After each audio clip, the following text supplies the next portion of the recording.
Fala aí galera do canal, você é de esquerda e não sabe, meu nome é Leonel Querino e hoje eu vou falar sobre o Paulo Guedes, galera. Mais uma declaração absurda desse cara que está se achando a última bolacha do pacote. Esse cara que é o protegido da grande mídia, da Rede Globo, justamente por ser o cara que representa a agenda econômica neoliberal dentro do governo Bolsonaro. Perceba que toda vez que a Rede Globo vai criticar o governo, sempre faz questão de botar o Paulo Guedes de lado. E é por causa dessa blindagem que ele está se achando a última bolacha do pacote, ao ponto de ter a coragem de falar o que realmente pensa.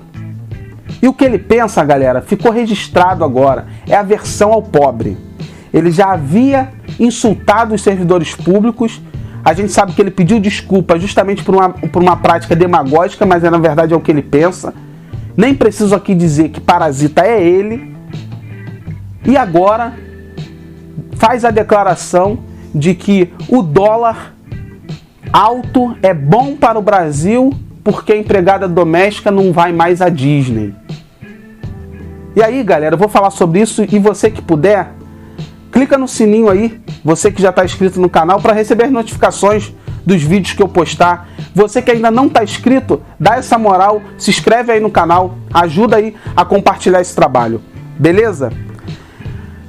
É o seguinte, a primeira pergunta que me vem à cabeça é o que mais precisa ser feito para o povo pobre do Brasil enxergar que esse governo é o governo de uma pequena elite abastada da nossa sociedade. O que mais precisa acontecer para as pessoas enxergarem que a gente está diante de um governo plutocrata, que governa por uma pequena aristocracia, uma pequena elite que é detentora do capital. Eu sei que vai ter gente achando assim, não, mas eu entendi o que o Paulo Guedes quis dizer.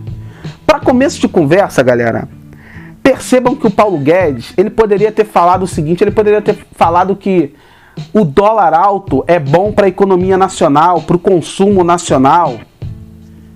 Todo mundo ia entender o que ele quis dizer. Mas ele deu o exemplo da empregada doméstica que é para Disney. Ou seja, ele demonstrou o caráter dele, o caráter da aversão própria, o caráter elitista dele. Ele deixou claro no exemplo. Se ele não tivesse a alma elitista, a aversão aos pobres, ele não teria dado esse exemplo. Mesmo assim, eu vou mais adiante. Eu vou falar aqui sobre o dólar. Eu vou falar sobre os juros baixos. Bem rapidamente, para todo mundo poder entender.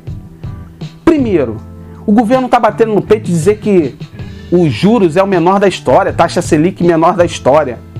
Sabe por que a taxa Selic é a menor da história? Isso o governo não fala? Porque eles querem garantir o pagamento da dívida que foi feita lá atrás, por todos os governos que passaram, por uma pequena elite. Então eles estão freando a dívida interna do Brasil, a dívida pública do Brasil, eles estão freando e garantindo que quem emprestou lá atrás vai receber. E aí eles batem no peito depois também para dizer que a Bolsa, a Bovespa, está batendo recorde. Está batendo recorde histórico também. É claro, eles baixaram juros. O cara que está acostumado, o capitalista, grandes empresas, os grandes bancos, estão acostumados a viver de rentismo através do título da dívida pública, passa a investir em ações na Bolsa. As ações passam a valorizar. Quanto mais você compra ação, mais valoriza. Isso significa que eles estão investindo na Bolsa, significa que vai aumentar a produção no Brasil, que como as empresas estão sendo mais investidas, estão sendo mais valorizadas, digamos assim, isso significa que elas vão investir mais e gerar mais emprego? Não, não significa. Em outras palavras, você pega o exemplo aí da Petrobras. As ações da Petrobras têm valorizado aí nos últimos 2 anos, porque tem batido recordes de lucro justamente porque impôs a lógica do mercado na venda dos barris de petróleo. E a Petrobras está desinvestindo.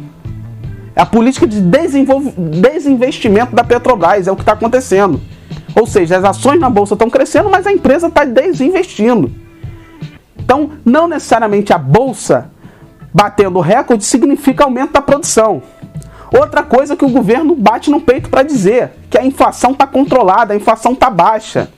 O que o governo não te fala é que a inflação está baixa porque não tem ninguém comprando. Porque o país continua em crise.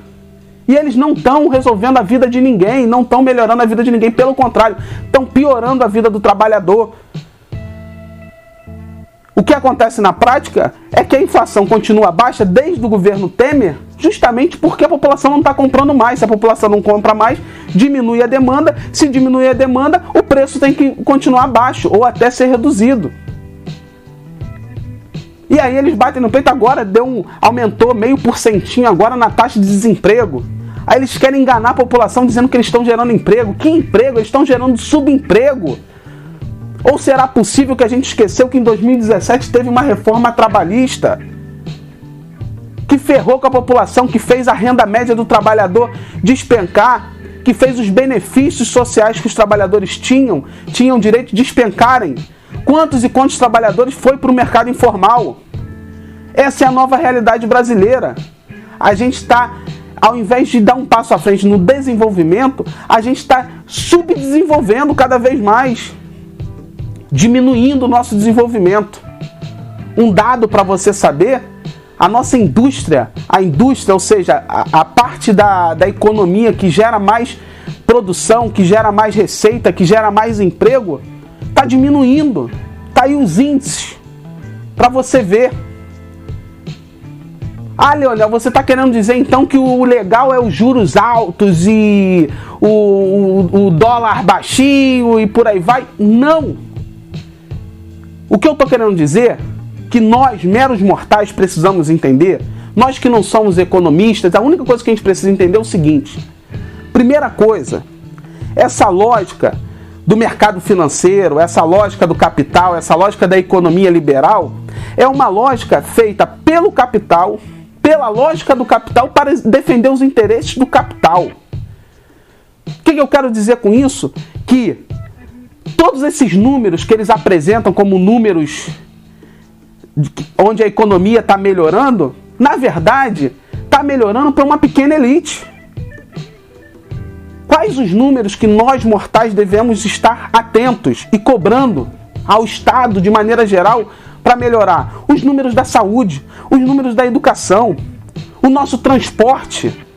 E aí eu pergunto a cada um e cada uma que está me ouvindo aí: tem melhorado isso na sua cidade, no seu estado, ou em âmbito federal, os hospitais federais, as escolas federais? Muito pelo contrário. A gente está vendo aí a educação sendo sucateada no Brasil, o desinvestimento nas universidades públicas. O governo fazendo contingenciamento para desinvestir na educação. Foi aprovada aquela PEC do teto, que está comprovado aí na realidade. Não dá mais para aumentar o investimento na educação. Ou seja, o que eu estou dizendo aqui é que nós, que não entendemos da economia nos mínimos detalhes, a gente pode não entender exatamente da economia nos mínimos detalhes, mas a gente entende de vida, da nossa vida. E é uma coisa lógica: se a nossa vida melhora, melhora a vida do Brasil como um todo. E se a nossa vida não está melhorando, o Brasil não está melhorando. É tudo enganação. E isso é fato. E o que está acontecendo com o povo menos abastado no Brasil é perda de direitos trabalhistas, saúde sucateada, não tem, o plano de saúde ficando cada vez mais caro, não tem condição para pagar. É essa a realidade brasileira. Ah, mas lá no governo do PT a coisa também acontecia isso. Ah, não, lá o PT fazia a mesma coisa. Galera, isso é fato. A esquerda, por exemplo, sempre defendeu os juros baixos. Um exemplo que eu estou dando. E o governo do PT fez sim uma certa aliança com parte da burguesia nacional. Foi por isso que o governo do PT foi criticado por parte da esquerda. Na minha opinião, o que o Lula fez foi o melhor que dava para ser feito. Mas respeito quem critica e acha que ele fez o acordo lá com a burguesia. Ou seja, galera, um dado importante para a gente entender em relação à economia. Um dado muito importante: o melhor dos economistas erra mais do que acerta. O melhor dos economistas erra mais do que acerta. Sabe o que significa dizer? Que a economia é um sistema mutável a todo tempo, que muda o tempo todo, que não dá para você fazer um prognóstico exato de qual é a fórmula da economia certa. Em outras palavras, não adianta a gente ficar discutindo aqui se o juro tem que ser mais alto ou mais baixo. Não cabe pra gente na população, principalmente para nós que temos outro tipo de profissão. Mas uma coisa é fato, que nós como povo que precisa, como povo menos abastado, a gente precisa defender o desenvolvimentismo nacional. E defender o desenvolvimentismo, para quem não sabe o que é a gente defender melhor condição na educação, melhor condição na saúde, saneamento básico, infraestrutura, para a gente poder escoar a produção, quando a gente vê aquelas obras nos portos, nas linhas de trem, isso tudo são políticas desenvolvimentistas. Isso está ao nosso alcance e isso sim vai ajudar o Brasil. É por isso que eu sempre falo, galera, não sei se eu fui exatamente claro aqui para todo mundo que está aí me ouvindo. O que vale é a gente entender qual é o nosso lugar no mundo. Não vale aqui a gente ficar querendo bater cabeça de qual é a melhor fórmula econômica ou não. Se você é um trabalhador, seja trabalhador dono de empresa, pequena empresa, seja trabalhador que trabalha para outra pessoa ou para uma empresa pública, seja você servidor público, entenda o seu lugar no mundo. E se você quer defender os seus interesses, você tem que ter consciência que você vive num país subdesenvolvido que precisa se desenvolver. E esse governo, ele está fazendo de tudo para acabar com o mínimo de desenvolvimento que a gente tem. Só para você ter uma ideia, para finalizar, os Estados Unidos acabou de retirar o Brasil da lista de países emergentes. Ou seja, nem os Estados Unidos, que o Bolsonaro baba tanto ovo, reconhece o Brasil como um país emergente. Essa é a política econômica de Paulo Guedes. E é isso que você precisa saber. Saiba seu lugar no mundo. Esse era o recado que eu gostaria de dar hoje. Grande abraço a todos e todas.